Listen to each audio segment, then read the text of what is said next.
दोस्तों रेलवे के द्वारा डिपार्टमेंटल एग्जाम की वैकेंसियां जो है सभी डिवीजन में देना शुरू हो गया है।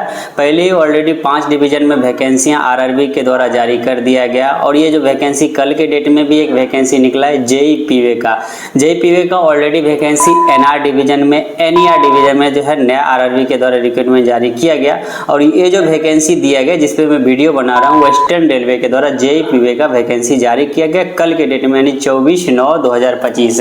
इस वीडियो में हम बात करेंगे कि क्या क्या इसका क्राइटेरिया है, कौन इसको भर सकता है, कितना सीट है, क्या इसका सिलेबस है, उस पर डिटेल जो है वीडियो कर रहे हैं। ध्यान दीजिएगा, यहाँ पे देखिए भावनगर डिवीजन में वैकेंसी दी गई है 24/9/2025 को। वेस्टर्न रेलवे के अंतर्गत ये डिवीजन आता है। ठीक है, यहाँ पे देख सकते हैं सब्जेक्ट में लिखा गया selection board of filling of the post of JE P way matrix level 6 scale 35,400 और 1,12,400 7 पे कमीशन के अनुसार जो है 20% कोटा का ये वैकेंसियां जारी की गई है। ठीक है, और यहाँ पे देखिए कितना सीट है, टोटल नंबर ऑफ सीट जो यहाँ पे 8 सीट निकाला गया। तो देखिए डिपार्टमेंटल एग्जाम में जेई की वैकेंसियां में इसी तरह के सीट निकलेगा, 8 निकलेगा, 10 निकलेगा, 12 निकलेगा, हो सकता है 20 भी निकले, 40 भी निकले। झांसी में एक बार जो है 40 से प्लस सीट दिया गया था, मुंबई में भी 30 से प्लस सीट दिया गया।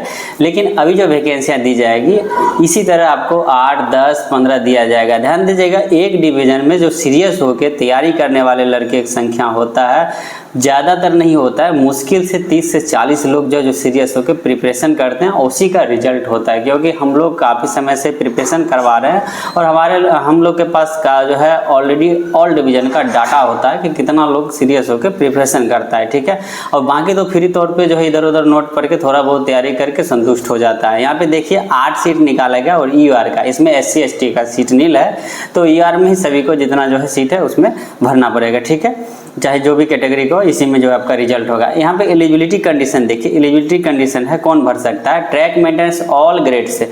ध्यान दीजिएगा, ऑल ग्रेड्स यानी कि ये PRQ लेवल का नहीं है, इसमें सभी जो है लेवल का जो ग्रेड पे लेवल है वो भर सकते हैं। ये safety staff, black smith, hammerman, welder, moulder, एलेजेंडर, पेंटर, कारपेंटर ETC जो वर्किंग और पीवे के अंदर वर्किंग करता है वो सभी यहाँ पे एलिजिबल है और भर सकता है। ठीक है, यहाँ पे देखिए artisan, helper, personality working P way cadre who have experience of working P way side 3 years, जिसका 3 इयर्स का एक्सपीरियंस है।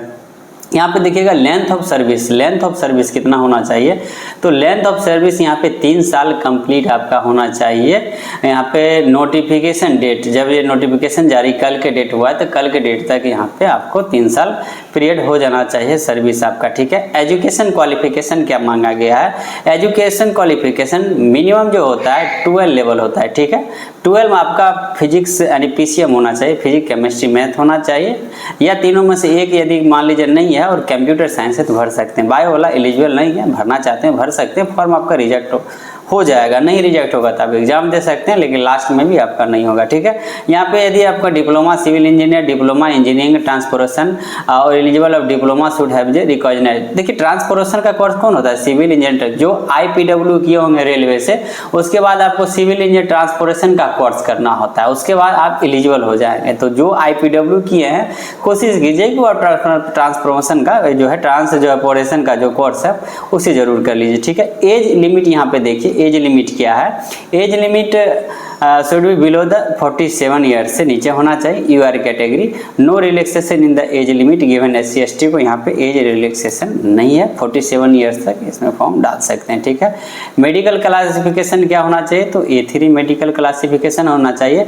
मोड ऑफ एप्लीकेशन यहाँ पे देखिए, तो मोड ऑफ एप्लीकेशन क्या है, तो आप ऑफलाइन यहाँ पे दे सकते हैं। ठीक है, 9/10/2025 तक जो है आपका रिसीव होगा, आप अपने ऑफिस में जो है दे सकते हैं। ठीक है, पीवे जो ऑफिस है वहाँ पे आप जमा कर दीजिए। मोड ऑफ एग्जामिनेशन क्या होगा, तो अभी सभी जानते हैं आप ऑनलाइन जो है मोड ऑफ जो है एग्जामिनेशन होगा CBT मोड में होगा। ठीक है, यहाँ पे सिलेबस ऑफ द एग्जामिनेशन, तो सिलेबस जो एग्जाम का है आपका पार्ट बी में है, तो पार्ट बी में हम चर्चा करेंगे। ठीक है, यहाँ पे जो ट्रेनिंग वगैरह SC ST का तो ट्रेनिंग होता ही है, तो SC ST का जो है ट्रेनिंग पहले लिया जाएगा।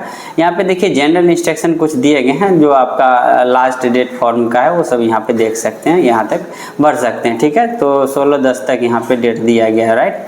नीचे देखिए आप सिलेबस के बारे में देखेंगे, ये आपका परफॉर्मा है। परफॉर्मा जो है इसे डाउनलोड करिए, चाहे तो नोटिफिकेशन चांद स्टडी के वेबसाइट से भी आप लोग वहाँ पे लोड कर सकते हैं, या ऐप डाउनलोड कर लीजिए, वहाँ से भी डाउनलोड कर सकते हैं। यहाँ पे देखेंगे हम लोग syllabus for the post of JEPB का।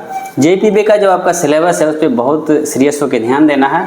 ये जो है सिलेबस आपको कहाँ मिलेगा, चांद स्टडी यदि एप्लीकेशन पे आप कोर्स ले रहे हैं तो आपको एक कंप्लीट कोर्स में ज्वाइन करना है, तभी आपको ये सारा टॉपिक्स मिलेगा।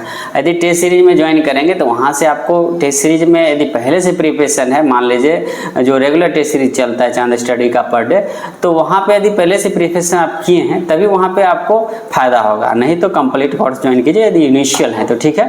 यहाँ पे बेसिक सिविल इंजीनियर यानी सर्वेइंग, सॉइल मैकेनिक और जनरल नॉलेज में आपका करंट अफेयर जो है जोड़ा गया, current affair, structure department, railway and function. तो करंट अफेयर का 2-4 क्वेश्चन रहेगा आपका, ये एक्स्ट्रा जोड़ा गया सिलेबस में। बाकी सर्वाइंग और सॉइल मैकेनिक पहले के जैसे, ठीक है। यहाँ पे रेलवे इंजीनियरिंग में दिया गया है बहुत सारा टॉपिक है, परमानेंट जो मैनुअल का टॉपिक्स है।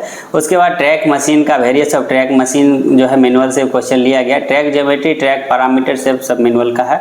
बाकी ट्रैक रिन्यूअल हो गया है, शेड्यूल ऑफ डायमेंशन हो गया, IRCD से भी पूछा जाएगा। लेइंग और मेंटेनेंस हो गया, laying and maintenance, point of crossing जो चैप्टर 4 में दिया गया आपका मैनुअल में, उससे पूछा जाएगा। लेवल क्रॉसिंग जो आपका मैनुअल का 9 में जो है चैप्टर 9 में दिया गया है, ये सब जो है। एक्सीडेंट मैनुअल से भी क्वेश्चन आपको होगा। उसके बाद push materials, lorry, working of materials, ये सारा टॉपिक्स आपको कवर हो जाएगा जब आप कंप्लीट कोर्स में ज्वाइन करेंगे। यहाँ पे तीसरे नंबर में देखिए railway establishment rule. Railway establishment में leave rule, various of allowance, labour law, workman compensation act, PNM meeting, JCM meeting, discipline and appeal rules, ये सभी आपको टॉपिक्स देखेंगे जब इस्टेब्लिशमेंट आप पढ़ेंगे। कंप्लीट कोर्स के अंदर ये जो टॉपिक्स पढ़ेंगे तो वो आपको कवर हो जाएगा, और राजभाषा के रूल का भी वहाँ कवर हो जाएगा। तो सीरियस होकर अभी से तैयारी करेंगे तो 8 सीट भी काफ़ी है। मुश्किल से 40-50 लड़का में आपको फाइट होगा। बाकी भीड़ जुटाने के लिए 200 से अधिक लड़के जो है फॉर्म भरेंगे। तो आप अभी से सीरियस हो, क्योंकि 3-3 सीट पे जो लड़का सीरियस होकर तैयारी किया, तिनसुकिया डिवीजन में भी 3 लड़के वहाँ पे 3 सीट पे फाइट किया। तो आप लोग बेटर तैयारी करेंगे तभी निकल सकते हैं। हाँ, बुक जरूर लीजिएगा, बुक क्योंकि अक्टूबर तक ही बुक मिलेगा। उसके बाद 3 महीने तक बुक जो है चांद स्टडी का बंद हो जाएगा। लास्ट स्टॉक चल रहा है, 3 महीने फिर बंद हो जाएगा। 3 महीने के बाद यानी दिसंबर से फिर नया बुक स्टार्ट होगा। तो बुक आप लोग अक्टूबर तक कोशिश कीजिएगा, लेना चाहते हैं तो ले सकते हैं, ठीक है। तो बेटर तैयारी के लिए चांद स्टडी ऐप जरूर डाउनलोड कीजिए और वहाँ से रेगुलर प्रैक्टिस कीजिए। धन्यवाद।